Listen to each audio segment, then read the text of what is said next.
কাল রাতের পর আজ উত্তপ্ত পাড়ুই গোড়াপাড়া হজরতপুরে সকাল থেকেই ফের ব্যাপক বোমাবাজি, শাসক বিরোধী রাজনৈতিক সংঘর্ষে উত্তপ্ত গোটা এলাকা। সংঘর্ষে ইতিমধ্যে আহত হয়েছেন বেশ কয়েকজন।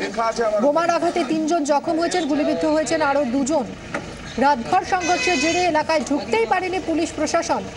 সকালে গ্রামে ঢুকে আহতদের উদ্ধার করেছে কেন্দ্রীয় বাহিনীর জওয়ানরা। হামলার ঘটনায় একে অপরের বিরুদ্ধে অভিযোগের আঙুল তুলেছে তৃণমূল এবং সিপিএম।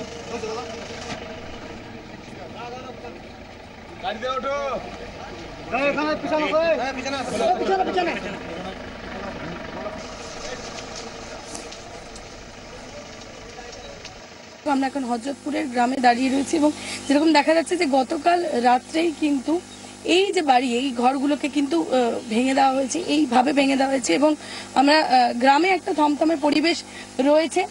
যেরকম দেখা যাচ্ছে যে কালকে রাত্রে এক পক্ষ এসেছিল এবং এসে দেখা এইভাবে কিন্তু দরজাও ভেঙে দিয়েছে। কাল রাত্রে মারামারি ঝামেলা ঝঞ্ঝট করতে এলো ওরা, কারা? ওই সিপিএম এর লোকরা আর এই তৃণমূলের লোক দিয়ে ঘর দৌড় খানি ভেঙ্গি চুরিয়ে দিলে, ভাঙচুর করে দিয়ে গেল। এ রাতে ভাঙা ভাঙি করলে এবার রাত্রে বেলাতে কি করে দেখবে, কি করবে না করবে। আমরা আন্ডারে রয়েছি। স্বামী বাড়িতে আছে না? আমার স্বামী নাই, কাল রাত্রে চলে গেছে। কাল রাত্রে থেকে গেছে, আসেনি। 10 জনা লোক রয়েছে সেখানে, আমি একলা। কোথায় কোথায় মারলো? আমার এই হাত, ঠিক আছে, এই হাতে। ওই দেখি হাত। এই আর কারা মারলো? কি বলছিল ওরা, কেন মারলো? মারলে শিপানার বলছে তুই ভোট দিলি কেন ইয়াতে, ওরকম বলছিল। কোথায় ভোট দিয়েছিলেন? তৃণমূলে ভোট দিলে কেন তাই বলছে। আর আপনার ঘর দর ওই যা ভাঙচুর করেছে ওই পেছনে।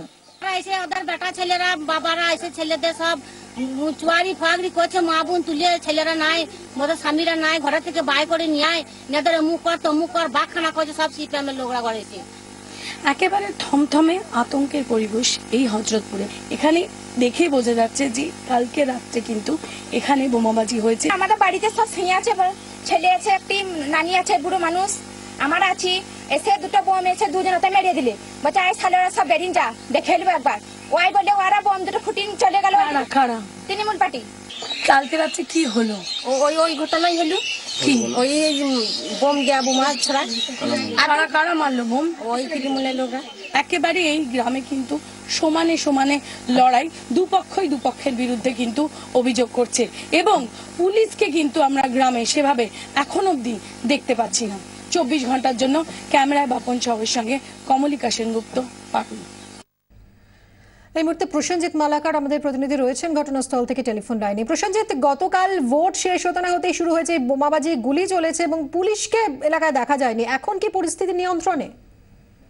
এখন পরিস্থিতি নিয়ন্ত্রণে, কার্যত গ্রাম ফাঁকা হয়ে গেছে কেন্দ্রীয় বাহিনীর জবাবদারির কারণে। কিন্তু সংঘর্ষের যে সংঘর্ষ গতকাল রাতে এবং আজ সকাল হয়েছে তাতে গ্রামবাসীরা যথেষ্ট আতঙ্কিত, সেটা খুব স্পষ্ট। কারণ ইতিমধ্যে গ্রাম প্রায় ফাঁকা, লোকজন নেই, দরজাঘাট তালা মারা, লোকজন গ্রাম থেকে বেরোতে, বাড়ি থেকে বেরোতে ভয় পাচ্ছেন। ফলে এই পরিস্থিতি দাঁড়িয়ে গ্রামে এখন কেন্দ্রীয় বাহিনী এবং পুলিশ দুটোই রয়েছে। ফলে পরিস্থিতি এই মুহূর্তে নিয়ন্ত্রণে হলেও কোথাও একটা এই উত্তপ্ত পরিস্থিতি যে ফের বড় রূপ পাবে সেটা আশঙ্কা তো করাই হচ্ছে। ধন্যবাদ প্রসেনজিৎ। আমাদের আরেক প্রতিনিধি কমলিকা সেনগুপ্ত রয়েছেন আমাদের সঙ্গে টেলিফোন লাইনে। কমলিকা, যেরকম প্রসেনজিৎ জানাচ্ছিল যে কেন্দ্রীয় বাহিনী ঢুকেছে গ্রামে, রুটমার্চ চলছে, ঠিক কি ছবি?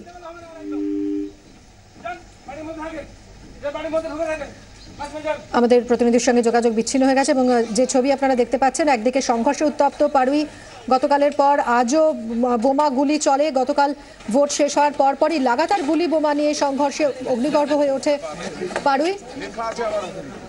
যদিও পুলিশ বা কেন্দ্রীয় বাহিনী কারণে দেখা মেলেনি। অন্যদিকে এই মুহূর্তে গ্রামে কেন্দ্রীয় বাহিনী পৌঁছেছে, সেই ছবি দেখতে পাচ্ছেন।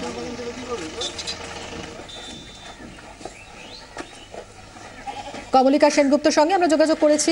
কমলিকা, গতকাল রাত থেকে সংঘর্ষের সূত্রপাত যখন, সেই সময় কোনো পুলিশ বা কেন্দ্রীয় বাহিনী কারো দেখা মেলেনি। এই মুহূর্তে কেন্দ্রীয় বাহিনী পৌঁছেছে, ঠিক কি ছবি এলাকার? দেখো, আমরা সকালে যে ছবিটা দেখেছি ঘোড়াপাড়া এবং হজরতপুর, এই যে ছবি আমরা তুলে ধরেছি, সেখানে কিন্তু কোন রকম কোনো পুলিশ রাত 11টা অব্দি ছিল না। এখন কিন্তু আমরা দেখতে পাচ্ছি কেন্দ্রীয় বাহিনী ঢুকেছে, তার সঙ্গে স্থানীয় পুলিশও রয়েছে এবং প্রত্যেকটা ঘরে ঘরে গিয়ে কিন্তু তারা রেড করছে।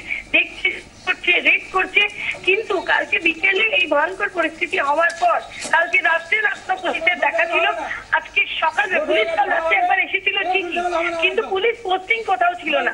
আজকে কিন্তু এখন প্রত্যেকটা ঘরে ঘরে গ্রামের প্রত্যেকটা জায়গায় কেন্দ্রীয় বাহিনীকে দেখা যাচ্ছে এবং তারা রুট মার্চ করছে।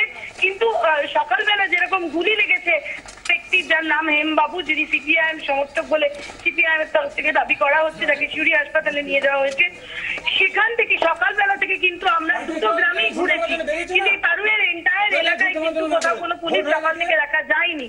আমরা ছবি দেখানোর পর তারপর কিন্তু পুলিশ ঢুকেছে এবং এখন পুরো গ্রাম কিন্তু কেন্দ্রীয় বাহিনী মুড়ে ফেলেছে এবং প্রত্যেকটা ঘরে গিয়ে কেন্দ্রীয় বাহিনীর তরফ থেকে রেড করা হচ্ছে, জিজ্ঞাসাবাদ করা হচ্ছে, এখন সবাইকে আটকানো হচ্ছে। কিন্তু কালকে বিকেলে যে ভয়ঙ্কর পরিস্থিতি তৈরি হয়েছিল এবং সকালে আমরা গ্রামের যা চেহারা দেখেছিলাম, প্রত্যেকটা মোড়ে টিকটিক করছে লোক, প্রত্যেকটা মোড়ে দুপক্ষেরই লোক এবং তারা যেভাবে ছিল সকালবেলা থেকে তাদেরকে কিন্তু কোথাও আটকানো হয়নি, যার জন্য সকালেও বোমাবাজি হয়েছে, সকালেও গুলি চলেছে।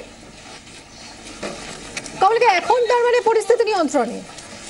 দেখো, এখন পরিস্থিতি থমথমে, গ্রামবাসীরা আতঙ্কিত, গ্রামের ছেলেরা আর গ্রামে নেই এবং সেখান থেকে দাঁড়িয়ে প্রশাসন পুলিশ পাঠিয়েছে, কেন্দ্রীয় বাহিনী রুট মার্চ করছে।